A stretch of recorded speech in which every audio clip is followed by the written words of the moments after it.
On his way to Montana for a rally for a GOP Senate candidate. Hello, everyone. I'm Dana Perino, and this is the Daily Briefing.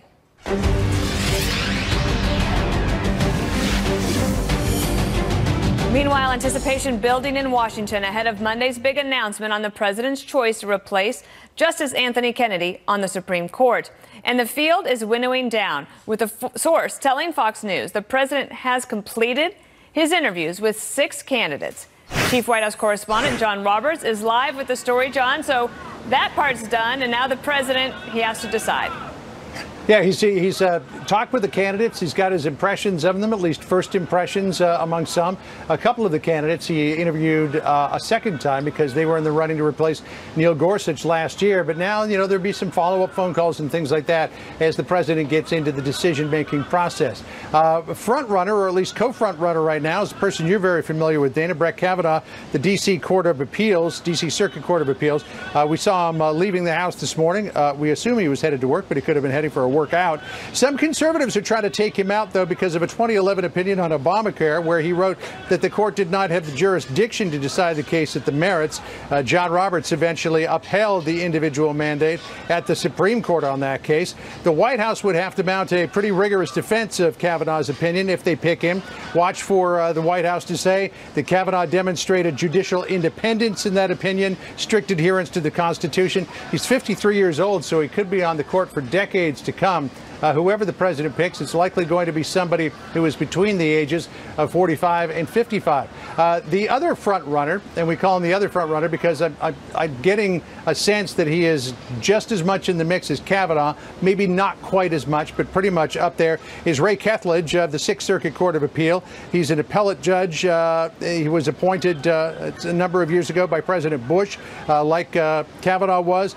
He also clerked for Justice Kennedy, just like Kavanaugh. 51 years old, an alumnus of the University of Michigan, which takes him out of the usual Harvard or Yale pedigree. Conservative groups are happy with him, though his judicial record is not as comprehensive as Kavanaugh's, because when you're on the D.C. Circuit Court of Appeals, you have a lot of opinions. I think that Kavanaugh said some 300 of them, and 2/3 of those typically have to do with the federal government. Judge Amy Coney Barrett is also still in the running. The president really likes her, talked to her in the interview, and would like to appoint her to the court. However, he's getting a lot of blowback from Democrats on her, and we're not quite sure what Susan Collins of Maine thinks of her, because Susan Collins came out the other day, said she thinks that Roe versus Wade is established and decided law. She's concerned that Amy Coney Barrett or somebody like her might seek to overturn Roe versus Wade. So convincing Collins and Alaska's Lisa Murkowski is going to be a big task for the president if he picks Amy Coney Barrett. Regardless of who he nominates, he's going to face a fierce battle for confirmation. All of his frontrunners, all of the people that he interviewed, all of the judges on his list would cement a 5-4 conservative majority on the court for decades to come. Listen to what Maryland Senator Ben Cardin said about that this morning. Clearly, the president is looking at a list prepared by an extreme group that has an agenda that really wants to just ratify the president's policies. I think what the American people need to be concerned about is that we're talking about changing the balance on the Supreme Court that's going to affect their rights. A women's right of choice, labor rights, worker rights, consumer rights. We expect that the president will probably mention the selection process at that Montana rally tonight for Senate candidate Matt Rosendale, and we expect him to introduce the nation to his nominee at 9 p.m. on Monday. Dana? All right, John Roberts, thanks for all that information. We appreciate it. And more on this now with Justin Walker. He's a former clerk to Justice Kennedy and Judge Kavanaugh, one of the candidates on the president's shortlist, as John Roberts was just explaining. Let me ask you something about what John Roberts was just mentioning, that some conservatives have a problem with the way Judge Kavanaugh ruled on Obamacare back in 2011. I don't know if you were there as a part of that, but could you explain either what the question was and how Judge Kavanaugh came to that decision? Sure. Thanks a lot, Dana. I'm actually painfully aware of this issue because I was clerking for Justice Kennedy the year that he dissented and said that Obamacare was invalid in its entirety. The attack on Judge Kavanaugh in this regard from just a very few number of conservative voices strikes me as is really quite preposterous, especially because Judge Kavanaugh called the independent mandate unprecedented. He said the Obama administration had no limiting principle. That provided the very roadmap that the 4 conservative dissenters used in order to hold that Obamacare was invalid in its entirety. And then, even more than that, this meta-narrative about the Obamacare decision really goes in contrast with Judge Kavanaugh's 300 decisions on the D.C. Circuit, where every single time he has fought like a rock for conservative legal principles, textualism and originalism, without exception, without apology, and without retreat. One of the things that Ben Cardin just said in that soundbite that we had from him, he spoke this morning on MSNBC. He's the senator, one of the senators from Maryland. He said that the Federalist Society is an extreme group. I mean, I don't know. I don't think of them as extreme, but how would you describe them? You know, the Federalist Society stands for 3 principles that I think are actually pretty difficult to argue against. They say the state exists to preserve freedom. They say that the separation of powers is important to our Constitution. And they say that it's the job of a judge to say what the law is and not to just invent the law. So I think that probably every judge on President Trump's short list believes in those principles. I think the vast majority of Americans believe in those principles. And for the past 12 years, Judge Kavanaugh has been fighting in the trenches on a liberal court, taking incoming fire to defend those principles. Let me ask you, though, about his, before he was ever working in the Bush White House or working as a judge, he worked on the Ken Starr investigation of Hillary Clinton, and he has particular views about executive power and about how presidents should be treated while they're in power. And while that might give conservatives a lot of comfort, do you think that that could actually hurt him with maybe some Democrats who might be on the fence, those red state Democrats that are trying to figure out how to win re-election? I would imagine they would be concerned about that. You know, I really don't see that being an obstacle to his confirmation. You're absolutely right that Judge Kavanaugh has a constitutionally grounded, robust notion of executive power. But every time that he has taken a controversial stand in defense of the presidential power within the executive branch, the Supreme Court has vindicated his position, and not just the conservatives on the Supreme Court that his record is so similar to, like Justice Scalia or Justice Alito, but also Chief Justice Roberts and Justice Kennedy have been in majority after majority vindicating what Judge Kavanaugh has done 11 times out of 11 times on important conservative issues. And then if I could just get a last thought from you about an issue that is of great interest to people on the left and the right, and that is really something we would have celebrated yesterday, the birth of our country, about religious liberty. How does Judge Kavanaugh view the Constitution from that perspective? You know, before Judge Kavanaugh was a judge, he was the chair of the Federalist Society's Religious Liberties Practice Group. He's a lifelong believer in religious liberty, and as a judge for 12 years, he's defended it. The case that comes to mind is in the Obamacare contraceptive mandate. Judge Kavanaugh held that that contraceptive mandate in Obamacare was invalid, and the Supreme Court later vindicated that opinion of Judge Kavanaugh's. All right. Well, very interesting. Justin Walker, thank you for your appearance today. Thanks a lot, Dana. All right. Fox News Alert, new comments from British exposure to a Russian nerve agent. You'll be familiar with this story. It's the same poison used on a former Russian spy 4 months ago. This time it happened in Amesbury. That's about 8 miles from Salisbury, where Sergei Skripal and his daughter fell ill. Residents certainly expressing fear after this latest incident.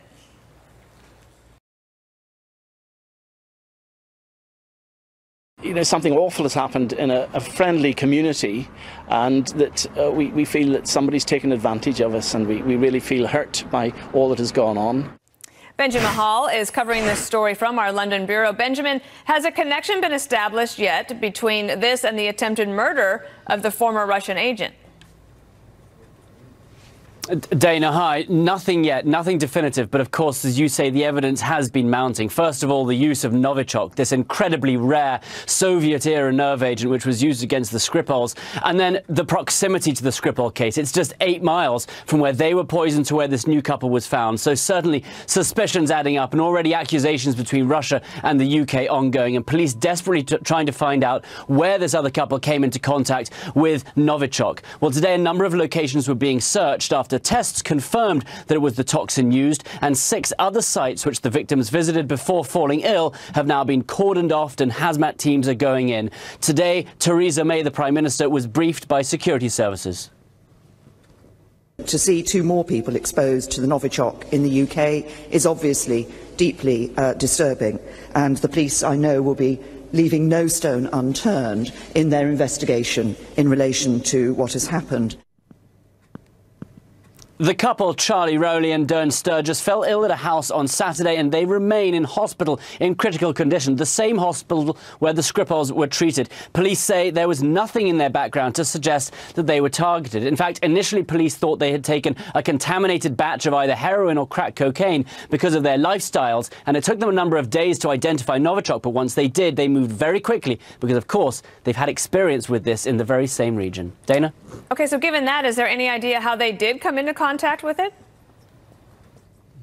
Again, police are keeping their cards close to their chest at the moment. What they did say is they urged the public to avoid any containers. Novichok itself would have been washed away by the rain if it was exposed over the last 4 months. So one of the assumptions they're making now is that they must have come across a container in which this Novichok was being carried, perhaps for the Skripal case 4 months ago. The Russian spy, by the way, and his daughter are now both said to be recovering well, which was a surprise from their condition back then, and they're being protected and hidden by the British government for their own safety.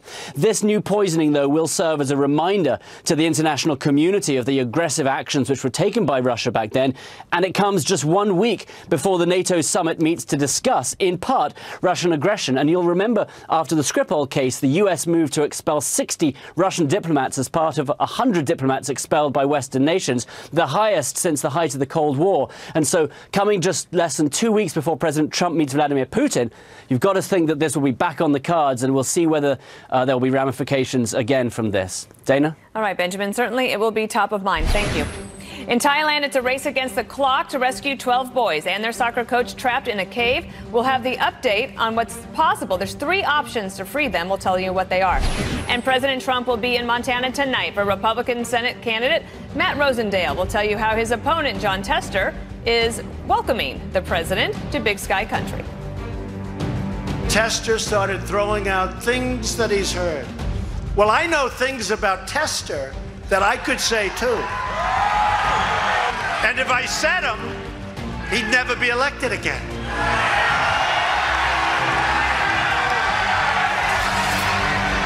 On his way to Montana right now for a rally tonight. He's there to stump for GOP candidates, including Senate hopeful Matt Rosendale, who is challenging Jon Tester for his seat.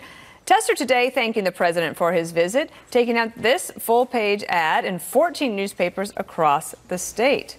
So thanking him and welcoming him. I'm joined now by Josh Krashar. He's politics editor for the National Journal. And you've written a lot about all sorts of politics. We'd love to have you on because you know about every race, seemingly. Tell me about Montana, and is Jon Tester in any trouble at all? Well, the fact that Jon Tester is taking out an ad describing how close he is with President Trump shows how much political trouble he's in. I mean, among red state senators that are Democrats, he's actually voted against the president on a lot of high-profile issues. He voted against Neil Gorsuch. He voted against the tax cuts. And he most famously attacked Ronnie Jackson and really got under President Trump's skin. So the fact that he needs to put out this ad in all these newspapers across Montana saying, I actually am really good friends with President Trump, that shows that he's worried. He needs to win over a lot of Trump voters in that state. And is his popularity down since all of this has happened between him and the president, especially after he tanked the president's VA pick? He's always been personally popular, but his popularity has gone down since he took on President Trump. And what Democrats are worried about is that even if people like their Democratic senators in these conservative states, they like President Trump a whole lot more. So this is a state President Trump won by 20 points. If Tester can't win enough of those Trump voters, he's going to lose no matter how strong a campaign he runs. So he has a slight advantage at this point. But if President Trump really goes in tonight and really goes in for the kill, that could really change his approval numbers. Methinks he probably will. Indeed. He wouldn't waste a trip out to Montana. You wrote a piece today that really was eye-opening. I was glad you're going to be on to talk about it, that the Democrats across the country are underperforming with Hispanics. How can that be? You know, it turns out that maybe immigration isn't the only issue that Hispanic voters care about. And when you look at every single battleground district or battleground state that Hispanics make up a big share of, Republicans are running really well. Will Hurd, big congressman who's in decent shape to win re-election on the border in Texas. Rick Scott, the governor of Florida, is running neck and neck in the Senate race against Bill Nelson, and that's a state that has among the largest number of Yeah, Hispanics. I think we actually have that poll. In the NBC Marist poll, whereas President Trump lost Latino voters by 27 points in Florida, Nelson, the Senate Democrat, is only 10 points ahead of Governor Rick Scott there on that. And then also, something else just happened. I don't know if we have this here. It just came in moments ago. A judge in California has ruled in favor of two of the state's sanctuary laws in a defeat for President Trump's immigration policy. And that ruling comes 2 weeks after lawyers for the federal government challenged the law in state court. The law limits how much state and local agencies can cooperate with federal immigration officials. And you'd think that, I guess, conventional wisdom is that the sanctuary city policy is very popular amongst Hispanics, but it might not be. I mean, law and order is also important. The fear among some Democratic strategists is that if Democrats get baited to go to the left on immigration, too far to the left, talk about sanctuary cities instead of family separation policy, the administration's family separation policy. Or abolishing ICE. Abolishing ICE. That can really hurt them among swing voters. And it's not something that wins over a lot of Hispanic voters either. The other thing you wrote this week was that you asked a question, can Democrats play the long game? In the remaining time we have, I'll let you answer whether you think they can. We were talking about Jon Tester. Democrats need to win 5 red state Democratic seats. Rather, Republicans are hoping to win these red state Democratic seats.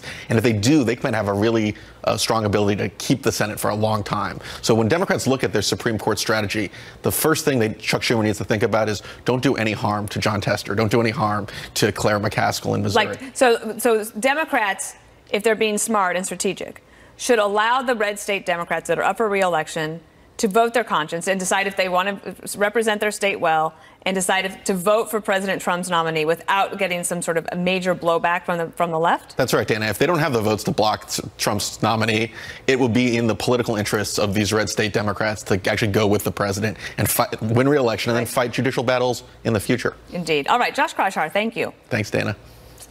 So America's top diplomat now heading to North Korea amid concern that the North is not serious about giving up its nuclear arsenal, what the Secretary of State wants to get from Kim Jong-un. Plus, crews in Thailand weighing a handful of options to rescue 12 boys and their soccer coach trapped in a flooded cave. How Mother Nature may force rescuers to act very fast.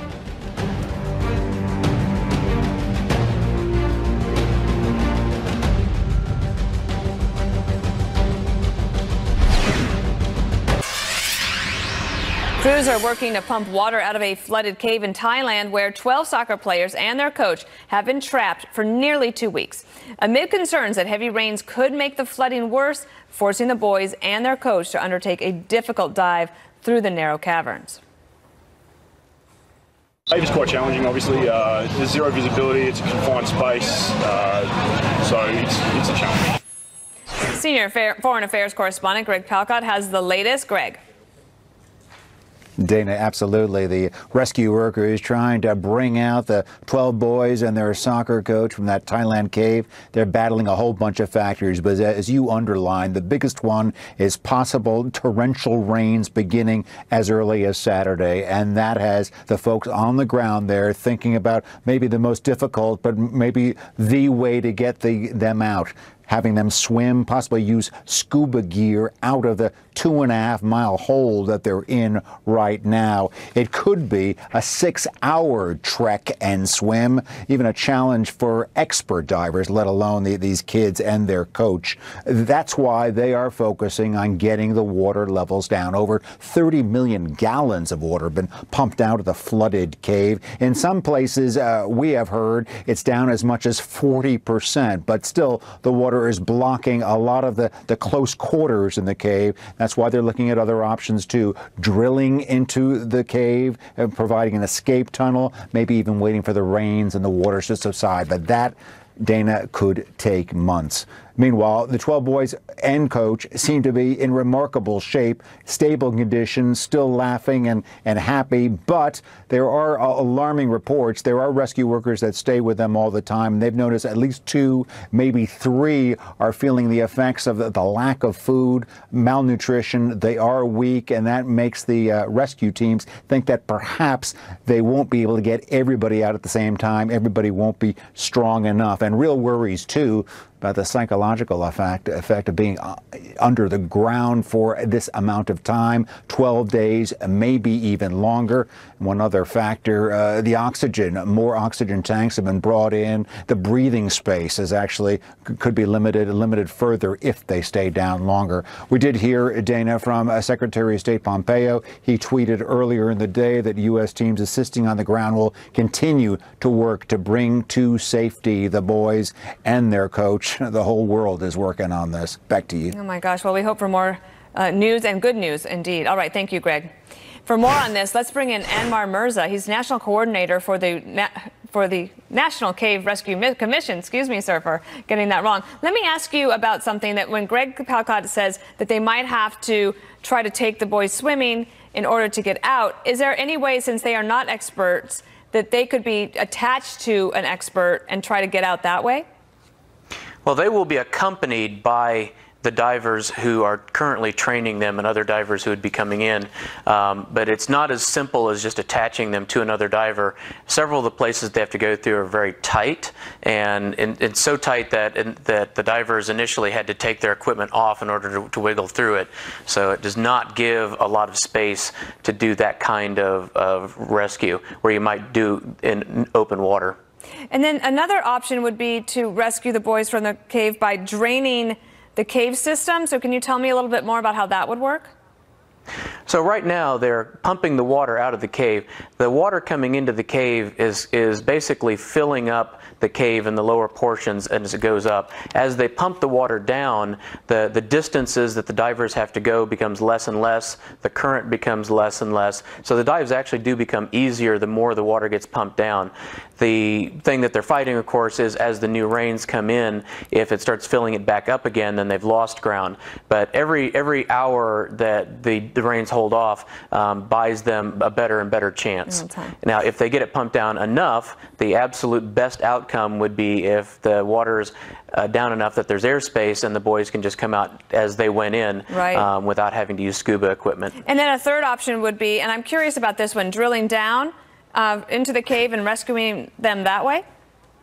Yes, and that is an option that has been used in the past, both in mine disasters and in other cave situations. The problem is that in order to do that, you have to have a very high accuracy location of where you're drilling into, and the cave is a relatively small target, and it's very deep down, and there's not really good techniques for finding where that cave is. We have those techniques, but they're not good options. The other problem you have is in order to bring the equipment to the drill site, once you find out where that point is that you want to start drilling, it's a heavy infrastructure. You have to build a road that can support very large trucks to bring the equipment in. So it's not a fast or simple option. The drilling option could be several weeks to several months. I see. I hadn't heard that, and I thank you for that explanation. We appreciate you being on, and we'll check back in with you. That's Anwar Mirza. Thank you. You're welcome. So the president putting pressure on OPEC to rein in oil prices. We have a live report from Wall Street on how the markets are reacting to that and the impending tariffs. Plus, the Secretary of State on his way to North Korea. I'll speak to Congressman Adam Kinzinger on what we can expect from that trip and the big NATO summit next week. It coincides with the exact moment the rampage began 1 week ago.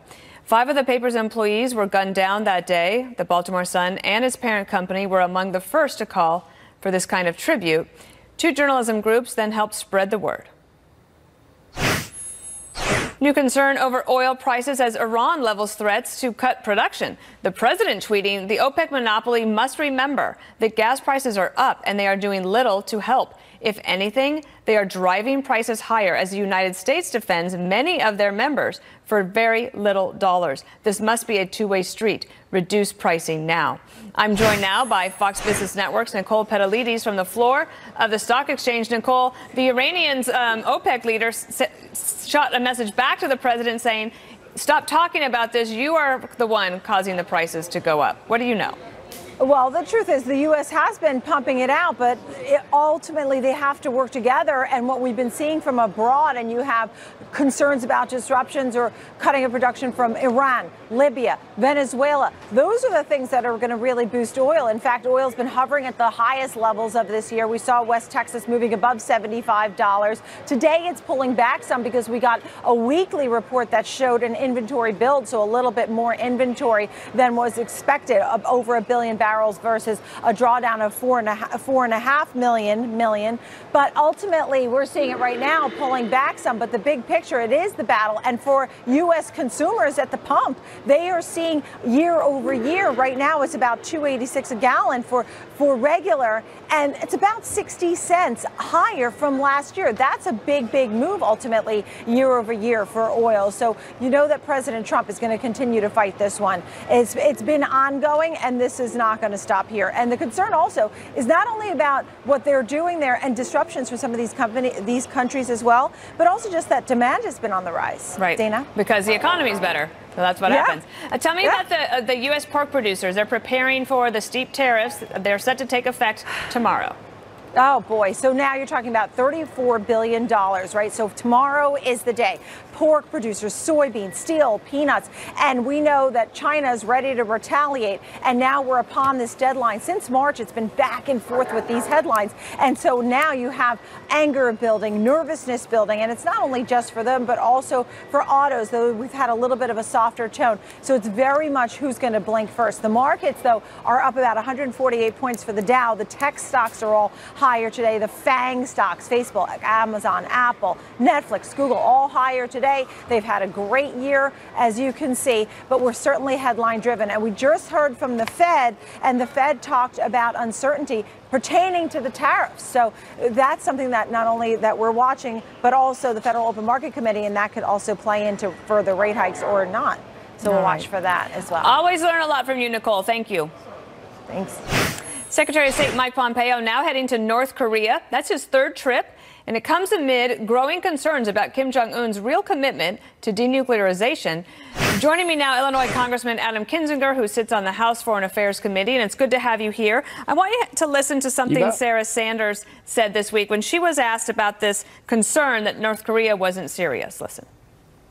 In the last 8 months, you haven't seen missile launches. You haven't seen you haven't seen the nuclear detonations. And again, these conversations are continuing to evolve. I'm not going to get into the details, but I can tell you that progress continues to be made. Congressman, all of that's certainly very positive. This next step, though, after the summit in Singapore for Secretary Pompeo, is to try to figure out if the North Koreans will commit to something more and something verifiable, something I know you're very concerned about. Is that right? Yeah, that's the key. So Mike Pompeo and I know him well. I sat next to him on committee for a number of years. He knows this stuff. He is the right guy for this mission. That said, Kim Jong-un has got to agree that this ultimately is in his interest to denuclearize. And I think up until a few months ago, when we had very strong potential military pressure, we had strong economic pressure, the president forced Kim Jong-un to the table. The concern now is that in this process of negotiating, that some of that pressure has been relieved, not intentionally, and we certainly haven't lifted sanctions, but kind of psychological pressure or pressure from China. I think, hopefully, and I'm pretty sure he will, Mike Pompeo's got to reiterate to Kim Jong-un that a military option is on the table, because the more serious the president is about a military option, the more likely we actually have a peaceful outcome. So I'm worried and concerned at the same time. This is all going to be judged not by like the valleys and the peaks of the day, but by when this is over, what is the result that we get. And that trip is an overnight, the first time he's going to stay overnight in North Korea, and then he'll be back and he'll, I'm sure, inform all of us what he learned. Let me also take you to the next issue on the table this week for President Trump. He is going to head next week to Europe for the big NATO conference. I want to read to you something by Derek Chollet. He is a former Assistant Secretary of Defense for International Security Affairs during the Obama administration, and he wrote this today. in the Washington Post, it caught my eye. He said the odd truth is that when it comes to transatlantic security, the president actually has a pretty good story to tell. In the past 18 months, the United States and its NATO partners have continued to lift their game, bolstering their collective capabilities aligned against the Russian threat, increasing their defense resources, and developing new initiatives to address NATO's operational shortcomings. There's a lot to commend. And the president going into this meeting, though, after sending letters to all the countries saying, look, there's only 8 of you, 8 countries out of the 29 that are actually meeting their financial obligation. I think we have a list of those. It includes the UK, of which he was going to be in the UK as well. What do you think about this next step for NATO? And does the United States, do you in the Congress still feel that NATO is necessary and that Russia is a threat? Yeah, NATO is absolutely essential. We actually get as much out of NATO as NATO gets out of us. It's basically a force multiplier. Prevents Russians from attacking our allies. Russia is still a massive threat. I think the president is absolutely correct in saying NATO has to meet its obligation because and each individual country has to meet its obligation. There's some questions about how he's saying it, but you know it's interesting. Yesterday, Fox ran this this great special on Ronald Reagan, and you see that when Ronald Reagan went to Europe, the Europeans were offended by him. They felt like he was too brash, like he was too kind of anti-Russian. And if you look at this administration, despite I really wish President Trump could come out and say some bad things about Vladimir Putin, but if you look at the actions of the administration, you have over 100 dead mercenaries in Syria pushing back against them there. You have the sanctions that have gone and been enacted, not just by Congress, but by the administration, lethal weapons to Ukraine. The actions of this administration have actually been very hawkish against the Russians. Can I get your other thoughts, though, on something that, you know, we can't see cyber threats, but as I understand it, the Russians are quite capable, and that NATO has upped its game there, and it sounds like that's a place where we could certainly cooperate. Yeah, absolutely. The Estonians, for instance, had their own cyber attack. They've become very good at both defense and offense on that kind of thing. Cyber is really the issue that we need to be putting a lot more focus because with the Russians or the Chinese or the North Koreans able to hit critical infrastructure, and there's a relatively low cost of entry to get into the cyber game. You don't have to have an F-35 to do damage. Right. You just have to have a really smart person on the other end of a computer. And I also think that Vladimir Putin needs to know, whether it's meddling in our election or anything else, that we're willing to do the same thing to him. There's nothing he fears more than his population turning against him. And I think we have to put those options on the table to say, if you come into our democracy, have no doubt we're going to come into your dictatorship and destabilize it as well. All right, Congressman Adam Kinzinger, appreciate you coming on today. Anytime. So heavy downpours are causing massive flooding in Houston, sparking painful memories of Hurricane Harvey from just a year ago. Plus, get ready for some serious sticker shock on campus. We'll tell you how much the price of a college education is set to skyrocket.